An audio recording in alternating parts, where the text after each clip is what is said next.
ಹೀಗೆ ಕಾಯಿನನು ತನ್ನ ಬಲಿ ಕಾಣಿಕೆ ದೇವರು ಸ್ವೀಕರಿಸಲಿಲ್ಲ ಎಂದು ಕೋಪಗೊಂಡು ತಮ್ಮನ ಕಾಣಿಕೆ ದೇವರು ಸ್ವೀಕರಿಸಿದನೆಂದು ತಮ್ಮನನ್ನು ಅಡವಿಗೆ ಕರೆದುಕೊಂಡೋಗಿ ಆತನ ಮೇಲೆ ಬಿದ್ದು ಕಲ್ಲು ತಗೊಂಡು ತಲೆ ಮೇಲೆ ಹಾಕಿ ಸಾಯಿಸ್ತಾನೆ ಪ್ರೇರೆ.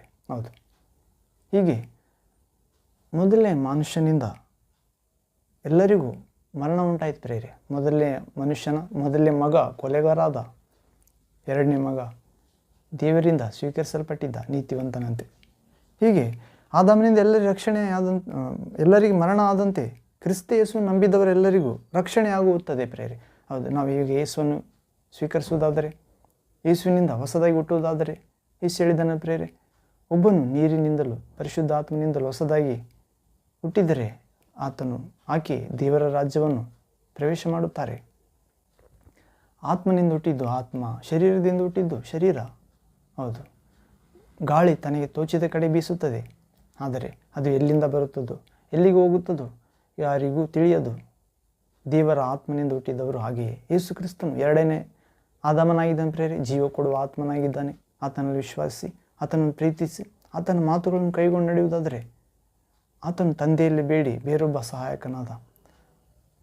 ತನ್ನ ಆತ್ಮವನ್ನೇ ಈ ಲೋಕದಲ್ಲಿ ಪಾಪ, ಶೋಧನೆ, ಭಯ, ಮರಣ, ಕಷ್ಟ, ಸಂಕಟ, ಯಾತನೆ, ವೇದನೆ, ಮರಣಪಾಶಗಳನ್ನು ಮುರಿದು ಎದ್ದ ಚಿರಂಜೀವಿಯಾದ ತನ್ನ ಆತ್ಮವನ್ನೇ ತಂದೆಯ ಬಳಿಯಿಂದ ಕಳಿಸಿಕೊಡ್ತಾನೆ ಪ್ರೇರೆ.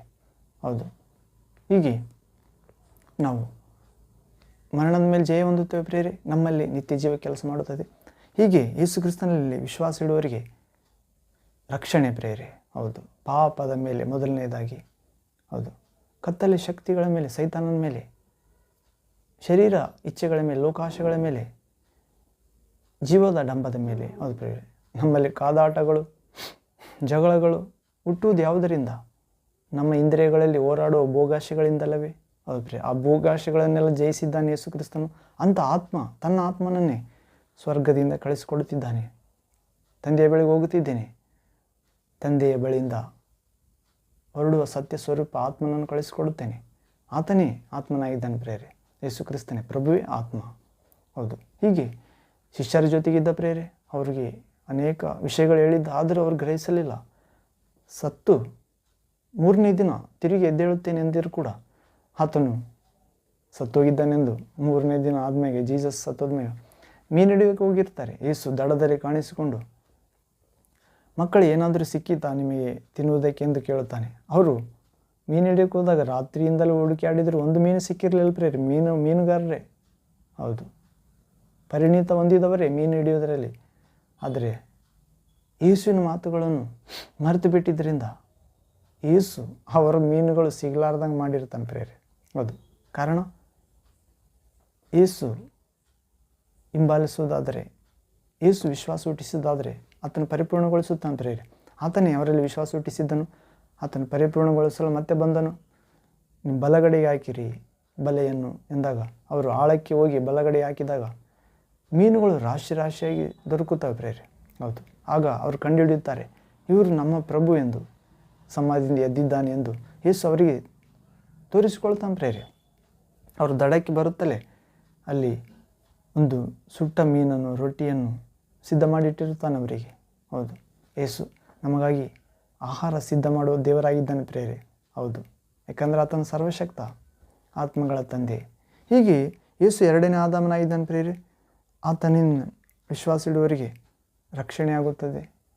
ಹೌದು ಪ್ರೇರೆ, ಮತ್ತು ನಾವು ನಮ್ಮನ್ನೇ ದೇವರಿಗೆ ಮೀಸಲಾಗಿ, ಮೆಚ್ಚುಗೆಯಾಗಿ, ಸಜೀವವಾಗಿ ಸಮರ್ಪಿಸಿಕೊಳ್ಳಲು ಸಾಧ್ಯ. ಯೇಸುವಿನಂತೆ ದೇವರಲ್ಲಿ ಆನಂದಿಸಲು, ಹರ್ಷಿಸಲು ದೇವರ ಚಿತ್ತವೇ ನಮ್ಮ ಆಹಾರ. ದೇವರು ಕೊಟ್ಟ ಕಾರ್ಯಗಳನ್ನು ಮಾಡಿ ಮುಗಿಸುವುದೇ ನಮ್ಮ ತಿಂಡಿ, ತೀರ್ಥ, ಅನ್ನಪಾನ ಎಂದು ಯೇಸು ಹೇಳಿದಂತೆ ನಾವು ಹೇಳುತ್ತೇವೆ ಪ್ರೇರೆ. ಮತ್ತು ದೇವರ ಬಾಯಿಂದ ಹೊರಡುವ ಪ್ರತಿಯೊಂದು ಮಾತಿನಿಂದ ಮನುಷ್ಯನು ಬದುಕುತ್ತಾನೆ ಎಂದು ನಾವು ಯೇಸುವಿನಿಂದ ಬದುಕುತ್ತೇವೆ ಪ್ರೇರೆ. ಕಾರಣ ಯೇಸು ಪಾಪ ಇಲ್ಲದೆ ಹುಟ್ಟಿದಾತ, ಕಾಮದಿಂದ ಹುಟ್ಟಿಲ್ಲ ಪ್ರೇರೆ. ಪುರುಷ ಸಂಕಲ್ಪ ಇಲ್ಲದ ಕನ್ಯೆಯಲ್ಲಿ ಹುಟ್ಟಿದಾತನು. ಆತನ ಶರೀರ ಆತ್ಮೀಯವಾದದ್ದು, ಆತನ ರಕ್ತ ಮಹಾಪರಿಶುದ್ಧವಾದದ್ದು. ಇದರಿಂದ ಆತನ ದೇಹ ಆಹಾರವಾಗಿ ಕೊಟ್ಟು ಹೋಗಿದ್ದಾನೆ ಪ್ರೇರೆ. ನನ್ನ ಸ್ಮರಣೆಗಾಗಿ ಇದನ್ನು ಮಾಡಿರಿ ಎಂದು ರೊಟ್ಟಿ ಮುರಿದು 6 ಜನ ಶಿಷ್ಯರಿಗೆ ಈ ಕಡೆ, 6 ಜನ ಈ ಕಡೆ ಶಿಷ್ಯರಿಗೆ ಕೊಟ್ಟಿದ್ದಾನೆ. ಇದನ್ನು ನನ್ನ ಶರೀರ ಎಂದು ತಿನ್ನಿರಿ ಎಂದು ಹೇಳುತ್ತಾನೆ. ಹೌದು ಪ್ರೇರೆ, ಇದು ನನ್ನ ರಕ್ತ ಕುಡಿಯಿರಿ ಎಂದು ದ್ರಾಕ್ಷಾರಸವನ್ನು ಕೊಡುತ್ತಾನೆ. ಹೌದು, ನಾವು ಇದು ಪ್ರಭುವಿನ ಶರೀರ, ಇದು ಪ್ರಭುವಿನ ರಕ್ತ ಎಂದು ಗ್ರಹಿಸಿ ಜ್ಞಾನದಿಂದ, ಸಾಕಷ್ಟು ಪರಿಶುದ್ಧತೆಯಿಂದ ಗ್ರಹಿಕೆ ಉಳ್ಳವರಾಗಿ ಇದು ಮಹಿಮೆ ಶರೀರಕ್ಕೆ ಪಾತ್ರ ಮಾಡುವಂಥದ್ದು ಎಂದು, ಇದು ಲೋಕದ ಸಮಸ್ತ ಪಾಪಗಳನ್ನು, ನನ್ನ ಪಾಪಗಳನ್ನು ಪರಿಹರಿಸಿದ ರಕ್ತ. ಈ ರಕ್ತದಲ್ಲಿ ಜೀವವಿದೆ. ಈ ರಕ್ತ ತಂದೆಯೊಂದಿಗೆ ಸಮಾಧಾನ ಮಾಡುತ್ತದೆ. ಈ ರಕ್ತದಿಂದ ಬಿಡುಗಡೆ ಇದೆ. ಈ ರಕ್ತದಿಂದ ಸೈತಾನನನ್ನು ಜಯಿಸುತ್ತೇವೆ. ಸೈತಾನನ ಇಂದ ಬಂದ, ಪೂರ್ವಜರಿಂದ ಬಂದ ಪಾಪ ಶಾಪದ ಆತ್ಮಗಳು ನಾಶವಾಗುತ್ತವೆ. ನಿರರ್ಥಕ ನಡವಳಿಕೆ ತೊಲಗಿ ಹೋಗುತ್ತದೆ. ಮೂಢನಂಬಿಕೆ ತೊಲಗಿ ಹೋಗುತ್ತದೆ. ವಿಗ್ರಹ ಆರಾಧನೆ ತೊಲಗಿ ಹೋಗುತ್ತದೆ. ಯೇಸುವಿನ ರಕ್ತದಲ್ಲಿ ದೇವರ ಜೀವ ಇದೆ ಪ್ರೇರೆ, ದೇವರ ಮನಸ್ಸು ಇದೆ, ದೇವರ ಸ್ವಭಾವ ಇದೆ. ಹೌದು, ಹೀಗೆ ನಾವು ಯೇಸು ರಕ್ತದಿಂದ ನಾವು ಪ್ರಕಟಣೆ ಗ್ರಂಥದಲ್ಲಿ ನೋಡುತ್ತೇವೆ 12ನೇ ಅಧ್ಯಾಯದಲ್ಲಿ, ಸಹೋದರರು ಆ ಕಡುಗೇಡಿಗನಾದ ಸೈತಾನನನ್ನು ಜಯಿಸಿದರು. ಯಾವುದರಿಂದ?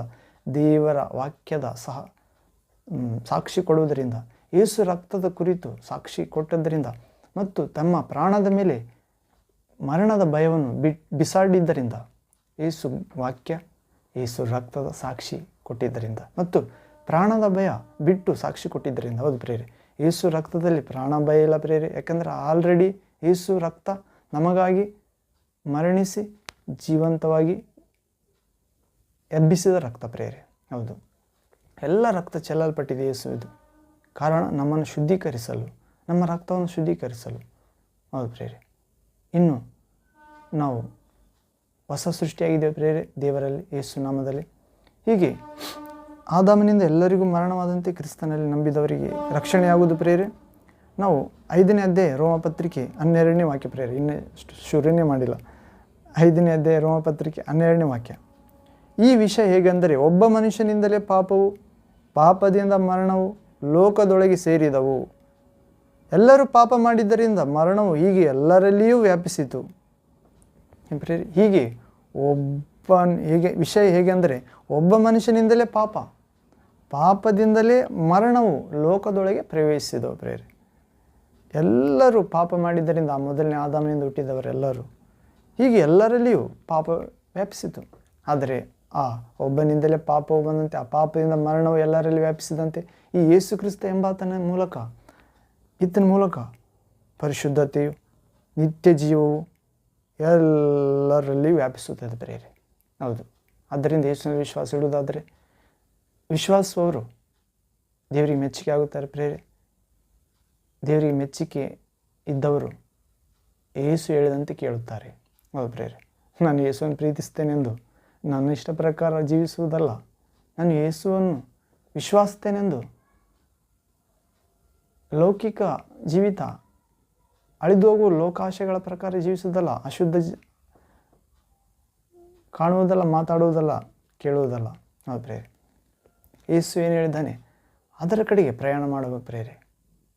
ಇನ್ನು ಕಣ್ಣು ಪಾಪಕ್ಕೆ ಕಾರಣ ಆದರೆ ಅದನ್ನು ಕಿತ್ತು ಬಿಸಾಡು.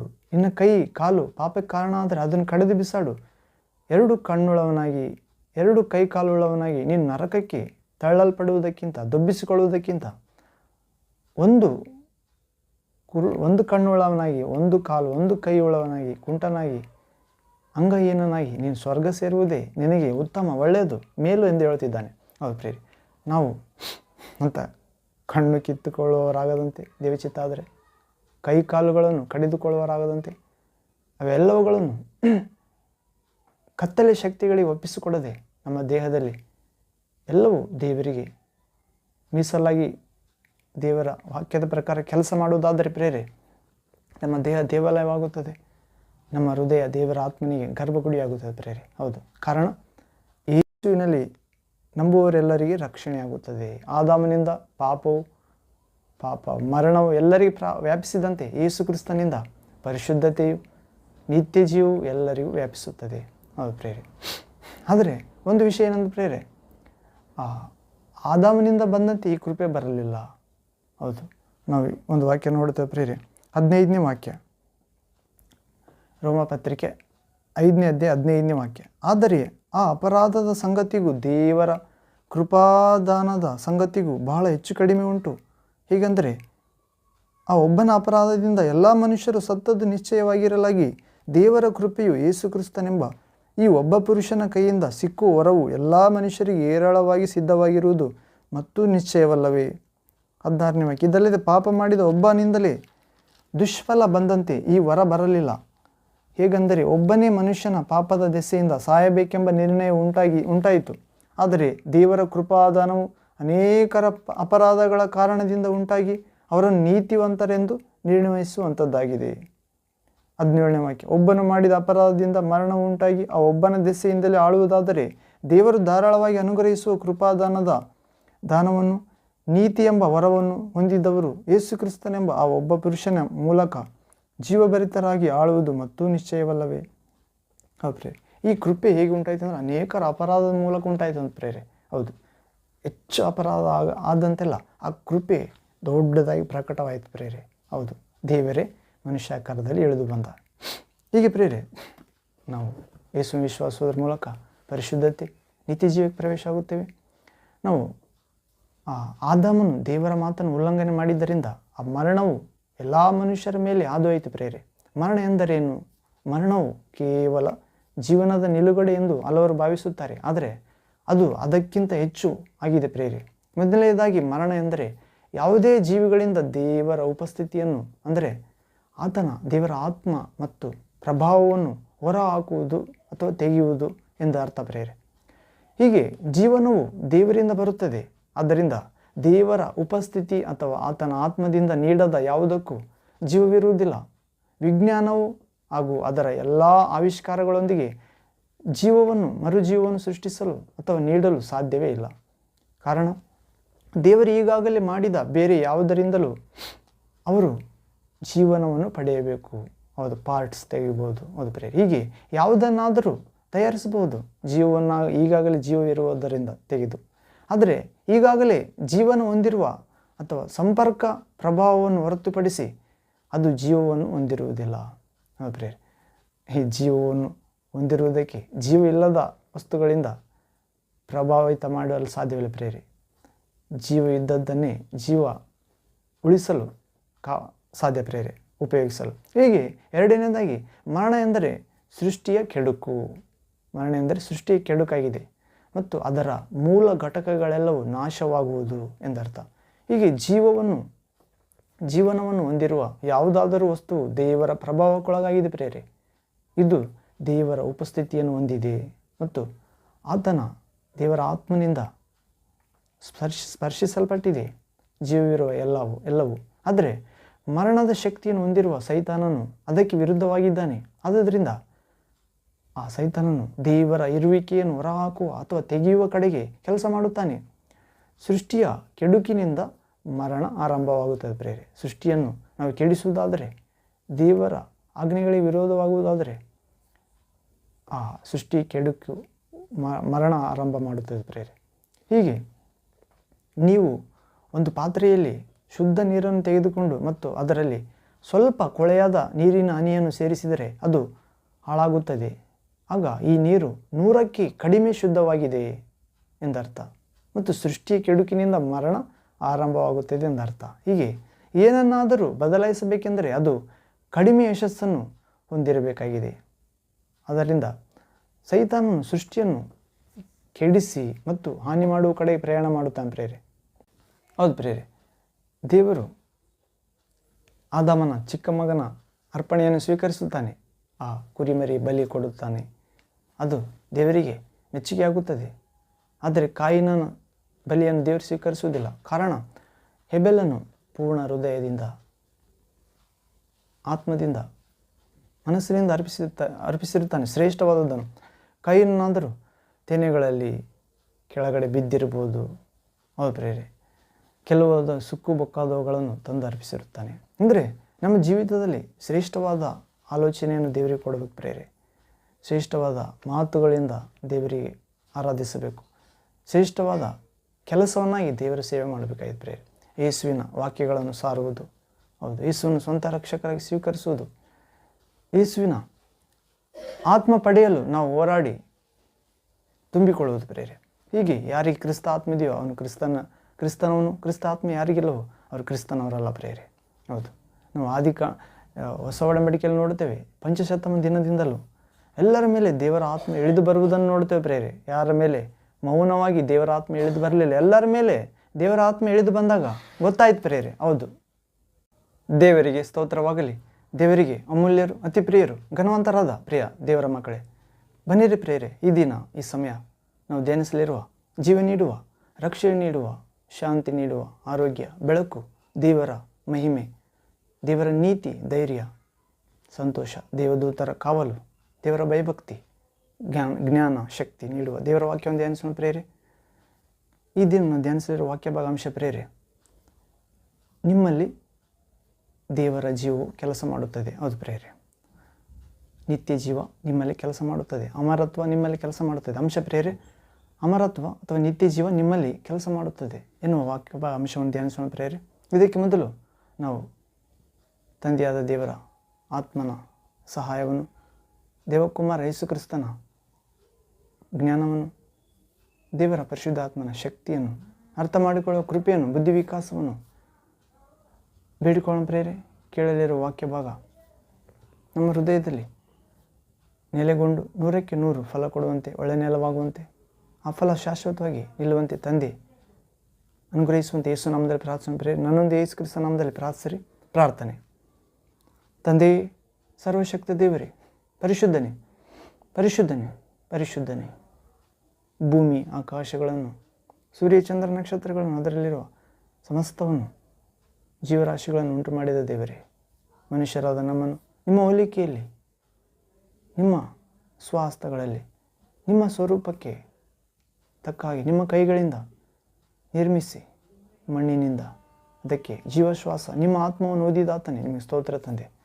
ದೇವ, ನಿಮ್ಮನ್ನು ಪ್ರಾರ್ಥನೆ ಮಾಡಬೇಕಾದರೆ ನಾವು ಏಕಾಂತವಾದ ಕೋಣೆ ಒಳಗೆ ಹೋಗಿ ಅಂತರಂಗದಲ್ಲಿರುವ ಆ ಜೀವಾತ್ಮ ಆಗಿರುವ ಆ ಅಂತರಂಗದಲ್ಲಿರುವ ತಂದೆ ನಿಮಗೆ ಪ್ರಾರ್ಥನೆ ಮಾಡಬೇಕೆಂದು ಹೇಳಿದ್ದೀರಿ. ಅಂತರಂಗದಲ್ಲಿರುವ ತಂದೆ ಅದನ್ನು ಕೇಳಿ, ನೋಡಿ, ಗ್ರಹಿಸಿ ಸದುತ್ತರ ದಯ ಪಾಲಿಸುತ್ತೀರಿ. ಹೌದು ಪ್ರೇರೆ. ತಂದೆ, ಮತ್ತು ಸುವಾರ್ತೆ 6ನೇ ಅಧ್ಯಾಯ 6ನೇ ವಾಕ್ಯ ಭಾಗದಿಂದ ನಮ್ಮೆಲ್ಲರನ್ನು ಅನುಗ್ರಹಿಸಿರಿ. ಹೀಗೆ ಈ ಸಮಯ ನಾವು ಧ್ಯಾನಿಸಲಿರುವ ವಾಕ್ಯ ಭಾಗ ಅಂಶ ತಂದೆ, ನಿತ್ಯ ಜೀವ ನಿಮ್ಮಲ್ಲಿ ಕೆಲಸ ಮಾಡುತ್ತದೆ ಅಥವಾ ಅಮರತ್ವ ನಮ್ಮಲ್ಲಿ ಕೆಲಸ ಮಾಡುತ್ತದೆ ಎನ್ನುವ ಅಂಶಭಾಗವನ್ನು ನಿಮ್ಮ ಮಕ್ಕಳಾದ ನಾವೆಲ್ಲರೂ ಧ್ಯಾನಿಸಲಿರುವಾಗ ಪರಿಶುದ್ಧ ಗ್ರಂಥ, ಮಾರ್ಗ, ಸತ್ಯ, ಜೀವವಾದ ಯೇಸುವಿನ ವಾಕ್ಯಗಳ ಮುಖಾಂತರ ನಾವು ಧ್ಯಾನಿಸಲಿರುವಾಗ ತಂದೆ, ನೀವೇ ನಿಮ್ಮ ಮಕ್ಕಳಾದ ನಮ್ಮೆಲ್ಲರೊಂದಿಗೆ ಮಾತನಾಡಬೇಕೆಂದು, ನಮ್ಮ ಹೃದಯ ಆರೋಗ್ಯಪಡಿಸಬೇಕೆಂದು, ನಮ್ಮ ವಿಶ್ವಾಸ, ಪ್ರಾರ್ಥನೆ ಜೀವಿತ, ಪರಿಶುದ್ಧತೆ, ಸಾಕ್ಷ್ಯ ಜೀವಿತ ಬಲಪಡಿಸಿ, ಸ್ಥಿರಪಡಿಸಿ ನಿಮ್ಮ ಮಹಿಮೆಗಾಗಿ ಉಪಯೋಗಿಸಬೇಕೆಂದು, ಹೀಗೆ ಸೈತಾನನ ಎಲ್ಲ ಕಾರ್ಯಕ್ರಮಗಳನ್ನು ನಿಮ್ಮ ಮಕ್ಕಳಾದ ನಮ್ಮೆಲ್ಲರ ಜೀವಿತದಲ್ಲಿ ನಾಶ ಮಾಡುತ್ತಾ ಬರಬೇಕೆಂದು ನಜರೇತಿನ ಯೇಸು ಕ್ರಿಸ್ತ ದೇವಕುಮಾರ ನಾಮದಲ್ಲಿ ಪ್ರಾರ್ಥಿಸಿ ಬೇಡಿ ಹೊಂದಿದ್ದೇವೆ. ಜೀವಸ್ವರೂಪನಾದ ಬೆಳಕಾದ ತಂದೆಯಾದ ದೇವರೇ, amen, amen. Thank you father, thank you Jesus Christ, thank you Holy Ghost, fire, living water, flow, one God, eternal life. Welcome you Lord. Amen. ಹೌದು ಪ್ರೇರೆ, ನಿತ್ಯ ಜೀವ ಅಥವಾ ಅಮರತ್ವ, ಶಾಶ್ವತ ಜೀವ ನಿಮ್ಮಲ್ಲಿ, ನನ್ನಲ್ಲಿ ಕೆಲಸ ಮಾಡುತ್ತದೆ ಎನ್ನುವ ಅಂಶದ್ದೇನಿಸೋಣ ಪ್ರೇರೆ. ನಾವು ನೇರವಾಗಿ ವಾಕ್ಯ ಭಾಗದೊಳಗೆ ಪ್ರವೇಶವಾಗೋಣ ಪ್ರೇರೆ. ರೋಮಪತ್ರಿಕೆ 5ನೇ ಅಧ್ಯಾಯ 12ನೇ ವಾಕ್ಯ ಭಾಗದಲ್ಲಿ ನೋಡುತ್ತೇವೆ. Romans chapter 5 verse 12th word. ಇಲ್ಲಿ ಓದುವುದಾದರೆ, ಪೀಠಿಕೆಯಿಂದ ನೋಡುವುದಾದರೆ, ಆದಾಮನಿಂದ ಎಲ್ಲರಿಗೂ ಮರಣವಾದಂತೆ ಕ್ರಿಸ್ತನನ್ನು ನಂಬಿದವರೆಲ್ಲರಿಗೂ ರಕ್ಷಣೆಯಾಗುವುದೆಂಬ ಸಿದ್ಧಾಂತ. ಹೌದು ಪ್ರೇರೆ, ಆದಾಮನಿಂದ ಎಲ್ಲರಿಗೂ ಮರಣವಾಯಿತು ಪ್ರೇರೆ. ಆದಾಮನು ತನ್ನ ಪೊಕ್ಕೆ ಎಲುಬಿನಿಂದ ಸ್ತ್ರೀಯನ್ನು ಉಂಟು ಮಾಡಿರುತ್ತಾನೆ ದೇವರು.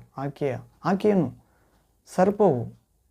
ಸರ್ಪದೊಳಗೆ ದೇವದೂತ ದುರಾತ್ಮವಾಗಿ ಲೋಕದಲ್ಲಿ ಬಿದ್ದಾಗ ಆ ಸರ್ಪ ಕುಯುಕ್ತಿಯುಳ್ಳ ಪ್ರಾಣಿಗಳಲ್ಲಿ ಅತಿ ಕುಯುಕ್ತಿಯುಳ್ಳ ಪ್ರಾಣಿ, ಜಂತು ಸರ್ಪ ಪ್ರೇರೆ. ಆ ಸರ್ಪದೊಳಗೆ ಪ್ರವೇಶವಾಗಿ ಆ ಸ್ತ್ರೀಯನ್ನು, ಹೌದು ಪ್ರೇರೆ, ಆಕೆಯೊಂದಿಗೆ ಮಾತನಾಡಿ, ಏನಮ್ಮ ದೇವರು ಏನು ಹೇಳಿದ್ದಾರೆ ನಿನಗೆ ಎಂದಾಗ, ಈ ತೋಟದಲ್ಲಿರುವ ಎಲ್ಲ ಹಣ್ಣುಗಳನ್ನು ತಿನ್ನಿರಿ, ತೋಟದ ಮಧ್ಯದಲ್ಲಿರುವ ಹಣ್ಣನ್ನು ತಿನ್ನಬಾರದು ಅಥವಾ ಮುಟ್ಟಬಾರದು, ತಿಂದ ದಿನವೇ ನೀವು ಸತ್ತು ಹೋಗುತ್ತೀರಿ ಎಂದು ಹೇಳಿದ್ದಾನೆ ಎಂದಾಗ, ನೀವು ಹೇಗೂ ಸಾಯುವುದಿಲ್ಲ, ನೀವು ದೇವರಂತೆ ಆಗುವಿರಿ, ಒಳ್ಳೆಯದರ ಕೆಟ್ಟದರ ಅರಿವನ್ನು ಅರಿತುಕೊಳ್ಳುವಿರಿ, ಆ ಜ್ಞಾನ ಬರುತ್ತದೆ. ಅದಕ್ಕೆ ದೇವರು ತಿನ್ನಬೇಡ ಎಂದಿದ್ದಾನೆ. ದೇವರಂತಾಗುತ್ತೀರಿ, ಅದಕ್ಕೆ ತಿನ್ನಬೇಡ ಎಂದಿದ್ದಾನೆ. ದೇವರ ಥರ ದೇವರಿಗೆ ಗೊತ್ತು ಒಳ್ಳೆಯದು ಯಾವುದು ಕೆಟ್ಟದ್ದು ಯಾವುದು ಅಂತ. ನಿಮಗೆ ಗೊತ್ತಿಲ್ಲ, ನೀವು ಕೂಡ ತಿಂದರೆ ಒಳ್ಳೆಯದು ಕೆಟ್ಟದ್ದು ಗೊತ್ತಾಗುತ್ತದೆ, ನೀವು ದೇವರ ಥರ ಆಗುತ್ತೀರೆಂದು ಉಲ್ಟಾ ಹೇಳಿ ದೇವರಿಂದ ಮಹಿಮೆಯನ್ನು ಕದ್ದುಕೊಳ್ತಾನೆ ಪ್ರೇರೆ.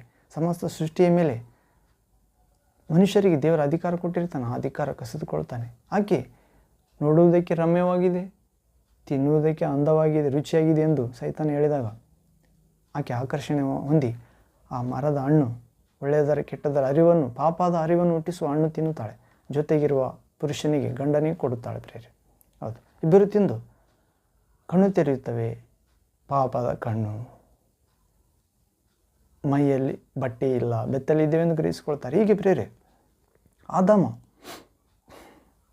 ನಿಂದ ಎಲ್ಲರಿಗೂ ಮರಣ ಉಂಟಾದಂತೆ ದೇವರು ಬಂದು ಮಾತನಾಡಿಸ್ತಾನೆ. ಸಾಯಂಕಾಲ ಪ್ರತಿದಿನ ಸಂಜೆಯ ತಂಗಾಳಿಯಲ್ಲಿ ಯೆಹೋವನಾದ ದೇವರು ತೋಟದೊಳಗೆ ಸಂಚರಿಸುತ್ತಾ ಸಪ್ಪಳ ಬರುತ್ತಿತ್ತು ಪ್ರೇರೆ. ಆಗ ಆದಾಮ ಅವರು ಓಡಿ ಬಂದು ದೇವರಿಗೆ ಮಾತಾಡುತ್ತಿದ್ದರು. ಆದರೆ ಈ ದಿನ ದೇವರ ಎದುರಿಗೆ ಬರುತ್ತಿಲ್ಲ, ಬಚ್ಚಿಟ್ಕೊಂಡಿದ್ದಾರೆ. ಕಾರಣ ತಿನ್ನಬೇಡ ಎಂದು ಹೇಳಿದ ಮರದ ಹಣ್ಣನ್ನು ತಿಂದಿದ್ದಾರೆ. ಹೌದು ಪ್ರೇರೆ, ದೇವರೇ ಹುಡುಕಿಕೊಂಡು ಬಂದು ಆದಾಮ ಎಲ್ಲಿರುತ್ತೆ ಅಂದಾಗ ನಾವು ಆದಿಕಾಂಡ 2ನೇ ಅಧ್ಯಾಯದಲ್ಲಿ ನೋಡ್ತೇವೆ ಪ್ರೇರೆ. 2-3ನೇ ಅಧ್ಯಾಯದಲ್ಲಿ ಆದಾಮ ಎಲ್ಲಿರುತ್ತಿ ಎಂದಾಗ ದೇವರೇ ನಾನು ಬೆತ್ತಲೆ ಆಗಿರುವುದರಿಂದ ಗ್ರಹಿಸಿಕೊಂಡು ಮರದ ಹಿಂದೆ ಬಚ್ಚಿಟ್ಟುಕೊಂಡಿದ್ದೇನೆ, ಎಲೆಗಳನ್ನು ಇಟ್ಟುಕೊಂಡು ಎನ್ನುವಂತೆ ಹೇಳುತ್ತಾನೆ. ನೀನು ಬೆತ್ತಲೆಯಾಗಿದ್ದೀಯೆಂದು ನಿನಗೆ ತಿಳಿಸಿದವರು ಯಾರು ಎಂದು ದೇವರ ಆದಾಮನ ಕೇಳಿದಾಗ, ನೀನು ನನಗೆ ಕೊಟ್ಟಿದ್ದೀಯಲ್ಲ ಸಹಾಯಕಳನ್ನಾಗಿ ಅವ್ವ ಎನ್ನುವ ಈ ಸ್ತ್ರೀ ಕೊಟ್ಟಳು, ನಾನು ತಿಂದೆ ಎಂದಾಗ ಆ ಸ್ತ್ರೀಯಲ್ಲಿ ಹೋಗಿ ಏನಮ್ಮ ನೀನು ಮಾಡಿದ್ದೆ ಎಂದಾಗ ಸರ್ಪವು ನನ್ನನ್ನು ವಂಚಿಸಿತು. ಹೌದ್ರಿ, ವರ್ಣನೆ ಮಾತುಗಳನ್ನಾಡಿತು. ಪಾಪ ಆಗುವುದಿಲ್ಲ, ಹೇಯವಾಗುವುದಿಲ್ಲ, ಯಾರು ನೋಡುವುದಿಲ್ಲ, ಅಥವಾ ಇದು ಪಾಪ ಇಲ್ಲ ಎಂದು ಕಿವಿಯಲ್ಲಿ ಊದು ಬಿಟ್ಟಿತ್ತು ಎನ್ನುವಂತೆ ಯಾಕೆ ಹೇಳುತ್ತಾಳೆ ಪ್ರೇರೆ. ಹೌದು, ಹೀಗೆ ಸರ್ಪದ ಬಳಿಗೆ ಹೋದಾಗ ಸರ್ಪ ಅದು ಪಾಪಕ್ಕೆ ಮೂಲ ಪುರುಷ ಪ್ರೇರೆ, ಸೈತಾನ ಅಥವಾ ಸರ್ಪವನ್ನು ಉಪಯೋಗಿಸಿದ್ದನು. ಈಗ ಸರ್ಪವು ಸೈತಾನನ ವಾಹನ. ಹೌದು ಪ್ರೇರೆ, ಹೀಗೆ ಸರ್ಪಕ್ಕೆ ಶಾಪ ಕೊಡುತ್ತಾನೆ ದೇವರು.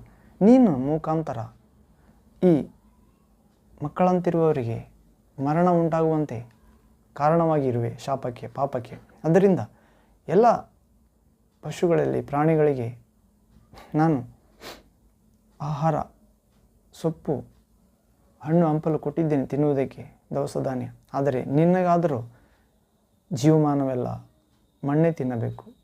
ಮತ್ತು ಅನೇಕ ಪ್ರಾಣಿಗಳಿಗೆ ನಾನು ಕಾಲುಗಳನ್ನು, ಕೈಗಳನ್ನು ಕೊಟ್ಟಿದ್ದೇನೆ ನಡೆಯುವುದಕ್ಕೆ. ನಿನಗಾದರೂ ಹೊಟ್ಟೆಯಿಂದ ಹರಿಯಬೇಕು, ಜೀವನಮಾನ ಪರ್ಯಂತ ಮಣ್ಣು ತಿನ್ನಬೇಕು. ಅದು ಸರ್ಪದ ಶಾಪ ಪ್ರೇರೆ. ಸೈತಾನನು ಆ ಸರ್ಪವನ್ನು ಉಪಯೋಗಿಸಿದ್ದರಿಂದ, ಹೌದು ಪ್ರೇರೆ, ಇವತ್ತಿಗೂ ಕೂಡ ಕುಯುಕ್ತಿ ಉಳ್ಳವರನ್ನು ಸರ್ಪವು ಉಪಯೋಗಿಸುತ್ತದೆ. ಆ ಸೈತಾನನು ಸರ್ಪವನ್ನು ಉಪಯೋಗಿಸಿದ್ದರಿಂದ ಸರ್ಪಕ್ಕೂ ಆ ಶಿಕ್ಷೆ ತಪ್ಪಲಿಲ್ಲ ಪ್ರೇರೆ. ಇವತ್ತು ಸೈತಾನನ ಕುಯುಕ್ತಿಗೆ ಯಾರು ಬಲಿಯಾಗುತ್ತಾರೋ, ಒಳ್ಳೆಯ ಟ್ಯಾಲೆಂಟ್ ಇದೆ, ಒಳ್ಳೆಯ ರೀತಿಯಾಗಿ ಮೋಸ ಮಾಡುತ್ತಾನೆ, ಒಳ್ಳೆಯ ರೀತಿ ಮುಂದೆ ಬರುತ್ತಾನೆ, ಅವರಿಗೂ ಕೂಡ ಶಾಪ ಇದೆ ಪ್ರೇರೆ. ಹೌದು, ಅವರು ಕೂಡ ಆಕ್ಸಿಡೆಂಟಾಗಿ ಕಾಲು ಕೈ ಮುರಿಯುತ್ತವೆ ಪ್ರೇರೆ, ಅನಾರೋಗ್ಯಕ್ಕೊಳಗಾಗುತ್ತಾರೆ, ಜೀವಮಾನವೆಲ್ಲ ಶುಗರ್, BP. ಹೌದು ಪ್ರೇರೆ, ಇಂಥದ್ದು ತಿನ್ನಬಾರ್ದು, ಅಂಥದ್ದು ತಿನ್ನಬಾರ್ದು, ಅನೇಕ ರೀತಿ ಇರುತ್ತೆ ಪ್ರೇರೆ. ಹೀಗೆ ನಾವು ಪವಿತ್ರ ಗ್ರಂಥ ಬೈಬಲ್ ಓದುವುದಾದರೆ ದೇವರ ಜ್ಞಾನ ನಮ್ಮನ್ನು ಮಾರ್ಗದರ್ಶನ ಮಾಡುತ್ತದೆ ಪ್ರೇರೆ. ಈ ಲೋಕದಲ್ಲಿ ಮಾತಾಡುವುದರಲ್ಲಿ, ನೋಡುವುದರಲ್ಲಿ, ಕೇಳುವುದರಲ್ಲಿ, ಊಟ ಮಾಡುವುದರಲ್ಲಿ, ದೇವರನ್ನು ಭಯಭಕ್ತಿಯಿಂದ ಸೇವಿಸುವುದರಲ್ಲಿ ದೇವರ ನಿತ್ಯ ಜೀವ ಯೇಸುವಿನಲ್ಲಿದೆ ಪ್ರೇರೆ. ಆ ಯೇಸುವಿನ ಮಾತುಗಳು ನಮಗೆ ದೇವರ ಮಾರ್ಗ, ರುಜುವಾದ ಮಾರ್ಗ, ಜೀವ ಮಾರ್ಗ, ಪರಿಶುದ್ಧ ಮಾರ್ಗ, ಶಾಂತಿಯ ಮಾರ್ಗ, ಆರೋಗ್ಯಕರವಾದ ಮಾರ್ಗ, ಬೆಳಕಿನ ಮಾರ್ಗ, ನಿತ್ಯ ಜೀವದ ಮಾರ್ಗ ಇದೆ ಎಂದು ತಿಳಿಯಪಡಿಸುತ್ತಾನೆ ಪ್ರೇರೆ. ಹೌದು, ಅದಕ್ಕಾಗಿ ನಾವು ಪವಿತ್ರ ಗ್ರಂಥ ಬೈಬಲ್ ಓದಬೇಕಾಗಿದೆ ಪ್ರೇರೆ. ಇಡೀ ವಿಶ್ವದಲ್ಲಿ ಹೆಚ್ಚಾಗಿ ಮುದ್ರಿತವಾಗುವ ಅಥವಾ ಮುದ್ರಣ ಯಂತ್ರ ಬಂದಿದ್ದೇ ಈ ಪುಸ್ತಕವನ್ನು, ಬೈಬಲ್ ಗ್ರಂಥ, ಮಾತನಾಡುವ ಪುಸ್ತಕವನ್ನು ದೇವರ ಆತ್ಮನಿಂದ ತುಂಬಿ, ದೇವರ ಶಕ್ತಿಯಿಂದ ತುಂಬಿ ಮಾತನಾಡಿ ಬರೆದದ್ದೇ ಈ ಗ್ರಂಥ, ದೇವರ ಮಾತುಗಳಿಂದ ಪ್ರೇರೆ. ಇದರಲ್ಲಿ ಮನುಷ್ಯರು ಮಾಡಿದ ಕ್ರಿಯೆಗಳು ತಪ್ಪು ಎಂದು ಮತ್ತು ದೇವರ ಮಾತುಗಳನ್ನು ಕೈಗೊಂಡು ನಡೆದು ಕಾರ್ಯಗಳು ಒಳ್ಳೆಯವೆಂದು, ಜೀವಕರವಾದವುಗಳೆಂದು, ಶುಭಕರವಾದವುಗಳೆಂದು, ಹೌದು ಪ್ರೇರೆ, ತಿಳಿಸಲ್ಪಟ್ಟಿದೆ. ಹೀಗೆ ಈ ದೇವರ ವಾಕ್ಯ ಪ್ರೇರೆ ಜೀವ ಆತ್ಮ ಆಗಿದೆ. ಹೌದು, ದೇವರ ವಾಕ್ಯ ಸಜ್ಜನರನ್ನಾಗಿ ಮಾಡುತ್ತದೆ. ಹೌದು ಪ್ರೇರೆ, ಮತ್ತು ಸಕಲ ಸತ್ಕಾರ್ಯಗಳಿಗೆ ಸಿದ್ಧರಾಗುವಂತೆ ಮಾಡುತ್ತದೆ.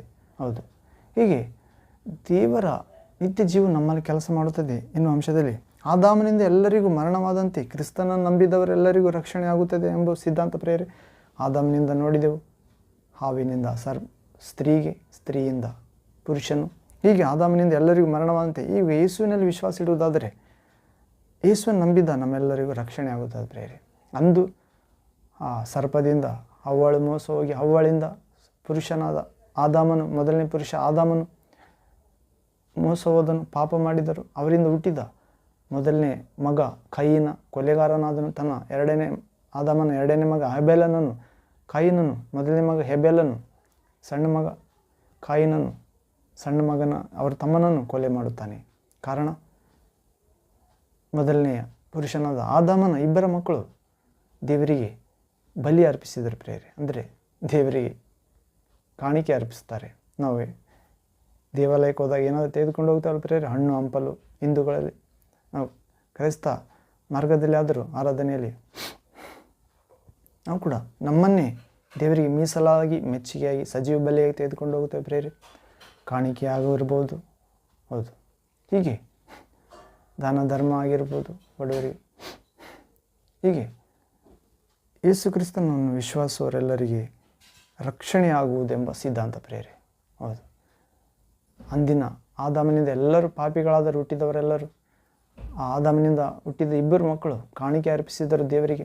ಮೊದಲನೇ ಮಗ ಕಾಯಿನನು ಹೊಲದ ಬೆಳೆಯಲ್ಲಿ ಕೆಲವನ್ನು ತೆನೆಗಳನ್ನು ತಂದು ದೇವರಿಗೆ ಕಾಣಿಕೆಯಾಗಿ ಅರ್ಪಿಸಿದನು. ಅಂದರೆ ಒಂದು ಪೀಠದ ಮೇಲಿಟ್ಟು ಸುಟ್ಟು ಸುವಾಸನೆ ಹೊಗೆಯನ್ನು ದೇವರಿಗೆ ಕಳುಹಿಸಿದನು ಎನ್ನುವಂತೆ.